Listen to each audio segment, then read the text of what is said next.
It's the Kyle Hyman Show on Redeemer Radio. This is Kyle Hyman. With us today is the award recipient for the Student Art Teacher of the Year for Indiana, Emily Napier. Thanks for being here. Yeah, thank you. Thanks for having me. Who's your favorite artist? I would probably have to say Jackson Pollock. Yeah? Who Jackson Pollock is? Yeah, the splatter, splatters paint all over the paintings. place. Yeah, for sure. Giant wall paintings. I like the abstract style. I like the freedom of his pieces. I like his mental state and his whole story, really. So, Have you ever tried making one? yeah, I have. Actually, my freshman year, 2D comp class, we had a final where we could choose whatever we wanted to do. It had to be inspired by an artist, and I did a piece by him. This is at University of St. Francis? Yeah. How did it turn out? It was really good. I still have it. I haven't sold it. It's probably 4 feet by 4 feet. It's a bigger one. It seems like that's the kind of thing that anybody could pull off. Is it harder than it looks? Yeah, there's definitely a process. So he had like cigarette butts, glass. He'd paint with sticks. So it's more of like a movement process along. Okay. And color. So I did like glass, metal pieces. I painted with sticks, and then I put the sticks in the art. So it's just kind of like a choosing with color and kind of what you're feeling, the emotion behind it. So it doubles as an art piece as well as a weapon?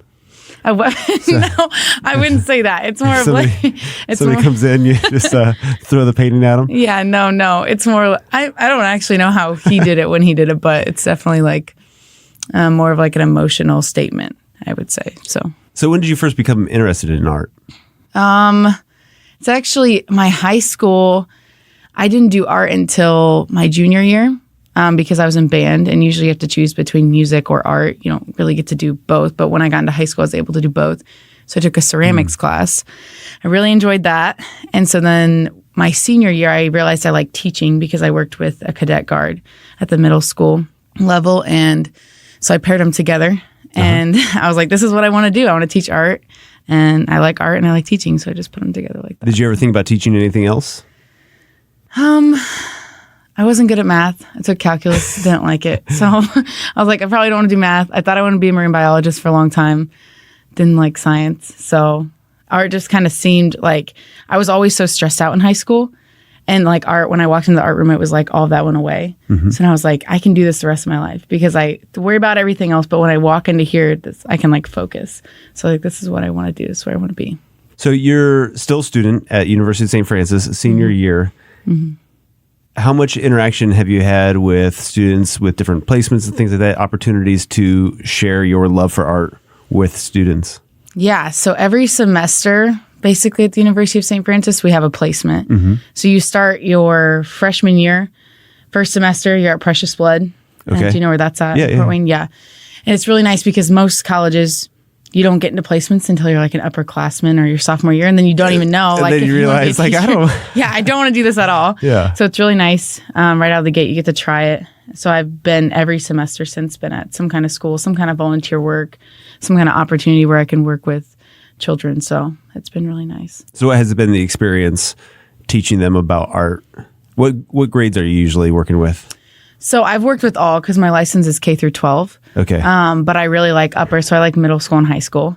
So I've worked. How does it change? Because it seems like there's that whole quote of kindergartners, you ask who's an artist, everybody is. But sixth graders, you ask and nobody is. Like this kind of transition from artist into like, now I need to be a productive member of society. And art doesn't fit that. Yeah. Like, so even middle school and high school, I still tell them you're still an artist. Yeah. Right? Yeah. Because like the art of communicating with people, the art of if you're going to be a writer, if you're going to be an engineer, there's always creativity built into that. Yeah. So even like when I get into my high school lessons, I try to kind of maneuver that. Like, if they're really good at math, let's look at like the graphing when they do portraits so that they can kind of like, it's methodical for them. Or like there's a lot of different avenues, like as a teacher, where if you know that they specialize in this, then let them do that if they're hitting their target areas. Each section I do, I encourage them to still be an artist because like when you get out there, that's what they want. And they want creativity. So it doesn't matter where you're at. Right. I guess. So how has that gone? Like, have you seen like things that work and things that don't work? Yeah. So middle schoolers, most of them don't think unless they're like always in a sketchbook, they don't think they're good at art. They're always like, this is horrible. Miss Napier, this is horrible. I don't like this. Can I do something else? Like, no, let's just do that. Let's just try it. Typically at the end, they're like, wow, I did this. I like it. It turned out okay. Or like, I don't like this, but maybe I'll try it again. It'll be better, you know? So that's middle school. Everything's hard, right? High school, they kind of get to choose. They're more specific. Their content gets a little deeper. They understand their emotions a little better, so then they can kind of maneuver that, I guess. Sometimes they still have like the younger mindset of I'm not really good at it. And that kind of stems from when they're in elementary. We talk about that a lot in our ed is they've built this mindset where an art teacher or any mentor has told them like, you're not doing this right. It doesn't look good, or you're not good at art, or don't do it this way. And then as you get older, like that stays with you. Like when someone stifles your creativity young, when you get older, it's like shot.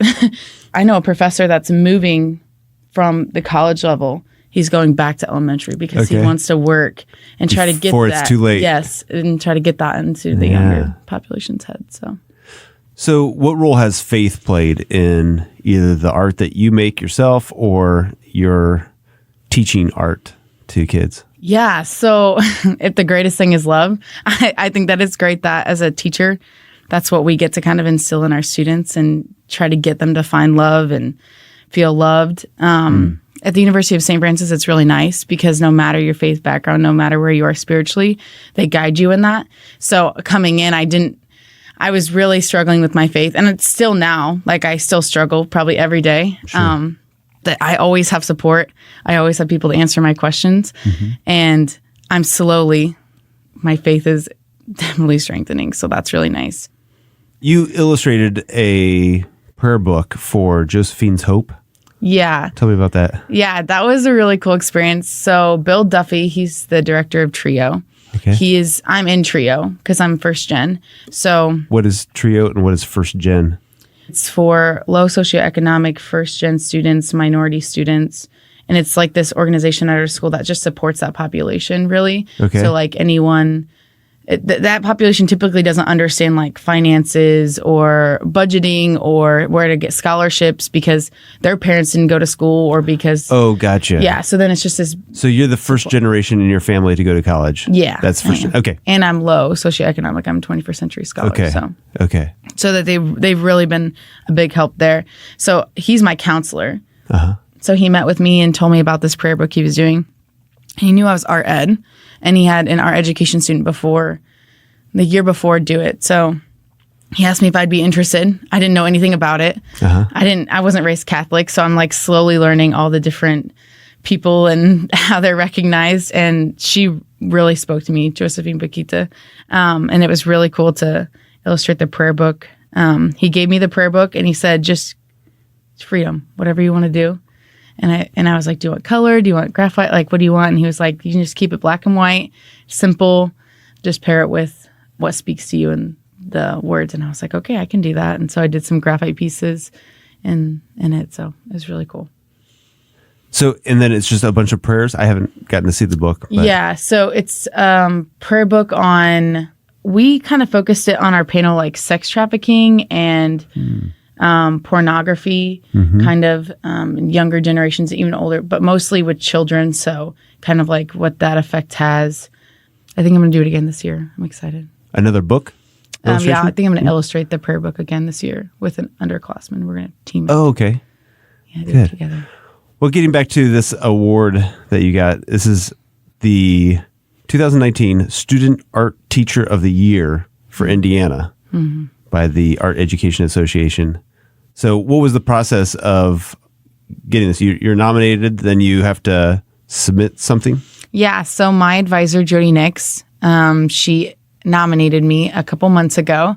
I didn't know. She just told me out of the blue. She's like, you're nominated. And then I got this letter. And then I had to do a lesson plan. So I paired with Wayne Newtek. And we did this big project called Instruments of Hope. So we read this book, and then we took instruments. And all the high school students had learned about World War II. And then we had taken the instruments, and they could deconstruct, reconstruct. So we had all these artworks of all these instruments, violins, trombones are painted on, torn apart. It was really awesome. And then we had this big art show. And so I did my entire lesson on that and kind of that process and that pairing with that school. And then I wrote an essay and submitted my resume and some letters of recommendation. Then I got an email, like 5 a.m. a couple weeks ago. Yeah. Like, here you go. This is what we got. I was like, whoa, this is cool. So anything unique you think about your teaching? You're still a student, so you don't have a whole lot of control over the classroom probably, but any plans on how you might do things differently than other art teachers or how you want to inspire the next generation of not just artists, but creative thinkers in whatever field they go to? Yeah. So at the University of St. Francis, I'm involved in a lot of student leadership there. And I think that's helped me shape myself and then like what I want and what values I have. So then when I move into the classroom, I kind of have this potential I think that every student has because I've been in this leadership position. Like I see it in all my other peers. And then when I come into the classroom, I'm like, wow, yeah, each person has these different values and they really have like a lot of potential. So when I get in the classroom, I kind of hype them up, really. I'm excited to work with them. I don't know if that's different than other student art teachers, really, but that's kind of my belief when I get in there. So what are your goals after you finish at University of St. Francis? What grades are you thinking of teaching or? Yeah, so I like the Fort Wayne area a lot. I grew up in Kendallville. But going to school in Fort Wayne, I really like the Fort Wayne area, like how much it's growing. There's a grad assistant position opening at my school, and I was an RA for the past 2 years. So that's kind of a good opportunity to get my master's while I'm still kind of working in the res halls and can kind of build that side in student affairs. And then once I have my master's, I would like to teach high school and then maybe ultimately become an art education professor. Okay. I'd really like to do that. I like middle school for what it is. I like high school for what it is. And I like college students for what they are in their transition. So it's kind of like, I'll be happy wherever I am. Win. Yeah, wherever you put me, I'll be happy. Yeah. And continue to make art as well? Oh, yeah, definitely. Whatever art class I'm in, which I'm not right now, so it's kind of tricky, but whatever art class I'm in is what I love. So like when I took a watercolor, I was like, oh, I love watercolor. Took sculpture, I'm like, oh, I love welding. I love this metal stuff.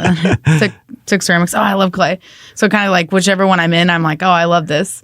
So it's kind of just like, where do I want to take my style? Because it's kind of tricky right now. That's really good. I mean, as a professional artist, that might be hard. You probably would be more benefited to specify on one particular thing and get good at that.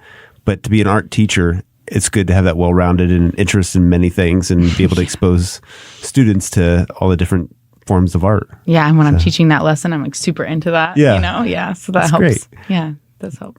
God designed you that way for a reason. So Yeah, for sure. So where could people find some of your art or the prayer book that you made? And is that for sale somewhere? I don't know if they're for sale. I think that Bill Duffy was handing them out just because he's awesome. He was handing them out. I'm in a couple art shows. We have a student art show every year at the University of St. Francis, like an exhibition at the end of the year. Okay. That's a good time to check out any student artwork. Yeah. And if you're looking to buy art locally, that's great because there's that student work there.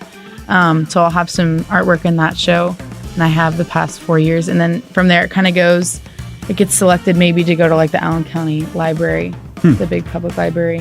And then from there, like some banks will take it. I have a couple pieces out there right now, just quoting. All right. Well, congratulations on the award. And thanks you. for sharing a little bit about art with us and your passion for it. Appreciate it. Yeah, thank you.